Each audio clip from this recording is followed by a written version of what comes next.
Halo, assalamualaikum warahmatullahi wabarakatuh. Ketemu lagi bersama channel Ladi Raja Klengkeng.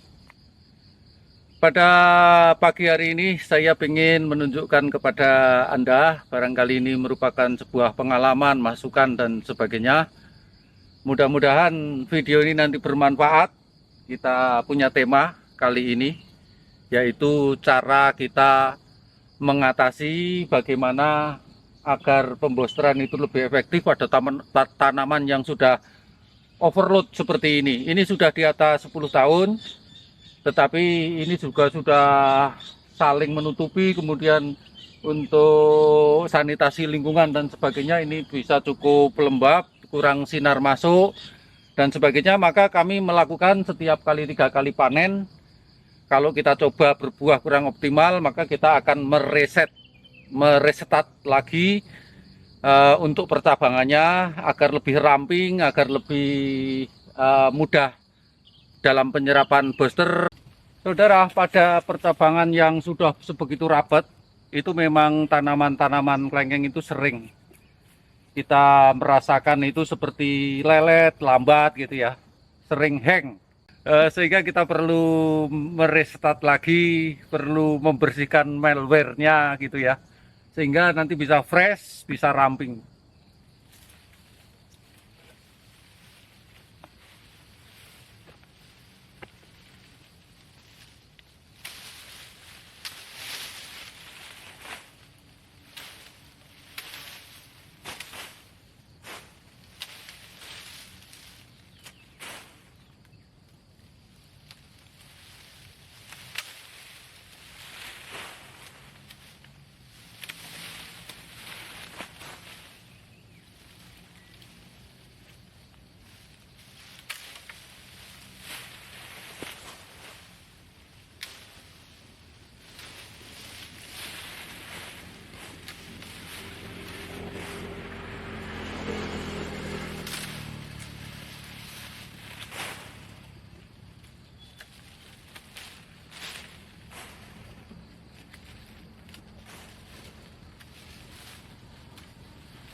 Memang kita harus berani melakukan tindakan-tindakan di mana nanti Anda akan merasakan bahwa ketika Anda sudah suka terhadap tanaman itu, maka apa ya yang perlu kita lakukan. Karena paling tidak yang namanya tanaman itu saya juga punya prinsip kepantasan. Oh, pantas saja ini booster nggak mempan. Oh, pantas saja ini selalu kurang dosis. Oh, pantas saja ternyata ini kurang ngebios, kurang total dalam berbunga gitu. Ya nanti semua daripada kita ini bisa merasakan, terutama Anda yang punya kebun, yang sering menghadapi persoalan-persoalan. Tetapi tidak masalah, justru ketika kita rampingkan, maka yang akan terjadi, lingkungan menjadi tambah sehat. Yang keduanya, daun akan semua baru. Kemudian kita juga bisa melihat, mungkin ini agak miring ke timur, nah ini agak dihabiskan, yang timur agak dipanjangkan, maka akan menjadi simetrisnya menjadi sama. Banyak yang bisa kita ambil dalam meriset untuk percabangan tanaman klengkeng ini. Banyak manfaatnya. Ini sudah hampir dapat separuh, dan perlu saya tunjukkan, saya mengadakan pemangkasan ini bahkan lebih daripada 1 meter mungkin ya, karena ini gede-gede seperti ini ya, kita rampas saja untuk mereset kembali.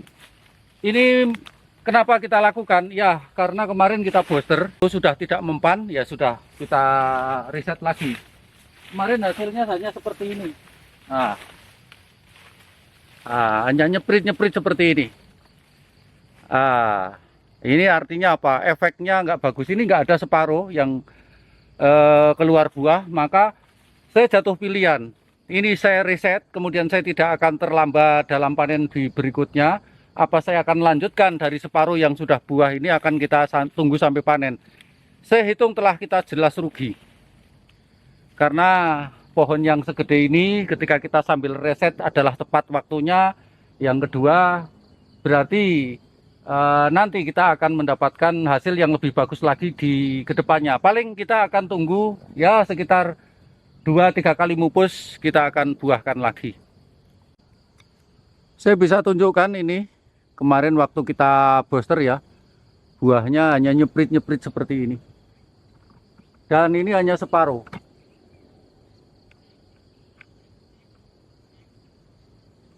Nah, maka saya jatuh pilihan lebih baik saya reset daripada saya tunggu panen yang tidak seberapanya. Ini memang pohon sudah betul-betul besar.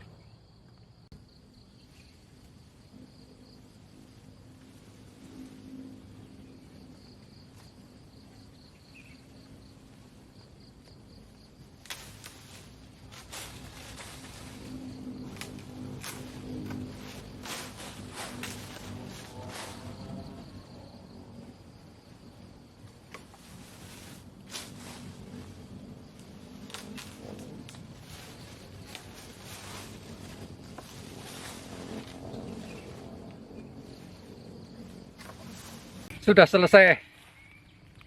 Sekarang jadi gundul, tinggal 2 cabang di atas. Yang paling gede ini mau kita pangkas lagi kira-kira separuh. Karena memang gunting saya tidak mampu. Maksimal gunting saya itu diameter 3 cm lah, itu sudah 7 cm-an. Jadi nggak mampu, maka kita besok akan bawakan geraji. Pertimbangannya apa? Sekali lagi, ketika ini bisa berbuah tetapi tidak maksimal, mungkin hanya sekitar sepertiga, maka di sini pertimbangan Anda harus pada posisi manajemen waktu, manajemen ekonomi, manajemen ya tenaga kerja, pembiayaan dan sebagainya. Karena apa? Karena ketika ini hanya berbuah, misalnya ini ada buahnya 50 kilo gitu, kita rugi. Karena kita mesti menunggu paling tidak 4 bulan lagi, ya. Lah sementara 4 bulan itu besok kita sudah siap berbunga lagi. Itulah, jadi ingat ya, ketika kita ini istilahnya itu harus menunggu, padahal yang ditunggu itu tidak banyak untuk buahnya, ya bagaimana ketika kita bandingkan dengan kita pangkas saja, kemudian besok kita akan mendapatkan yang lebih ramping, kemudian kita akan mendapatkan sekaligus ada reset dalam percabangan, waktunya yang sangat tepat, maka itu yang menjadi pilihan. Maka saya pilih langsung aja reset. Apalagi dengan didukung dengan kebetulan, walaupun ini bulan Agustus, kemarin selama 2 hari berturut-turut hujan semalaman. Jadi kami tidak khawatir, kita adakan pemangkasan secara total, kemudian kita riset besar-besaran, karena kebetulan tanah ini betul-betul sampai sudah begitu basah. Ini cukup untuk 1 bulan sampai membesarkan cabang atau ranting yang nanti semi ada. Ya ini nanti sebetulnya, ini yang sudah kita tumbangkan dari atas. Buah-buahnya hanya seperti ini. Nah, ini paling-paling kalau misalnya kita tunggu, ya 40 kilo, 50 kilo gitu misalnya.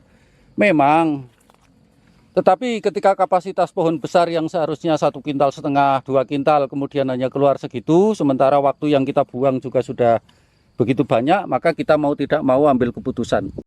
Kalau kita lihat sebegitu banyak ya dedaunan yang kita turunkan dari atas gitu ya, itu memang sangat luar biasa. Makanya ada masuk akal juga ketika booster tidak ngefek. Ini mungkin bisa dibilang daun, ranting, dan yang kita turunkan ini mungkin kintalan ya, berapa kintal ini. Itu karena kayu-kayunya pun sudah segini. Sementara pohon kita ini diameternya sudah sekitar 25-30. Dengan ketinggian tadi sekitar 6,5 meter. Sekarang tinggal sekitar 4,5 lah. Nah, ini sudah ramping. Oke, begitu teman-teman. Terima kasih atas kebersamaannya. Panteng terus di channel Adi Raja Klengkeng. Semoga video ini menginspirasi dan memotivasi. Bagi Anda yang belum subscribe, silahkan Anda subscribe, like, share, and comment. Ketika ada pertanyaan, ada masukan, silahkan Anda isi di kolom komen. Terima kasih. Wassalamualaikum warahmatullahi wabarakatuh.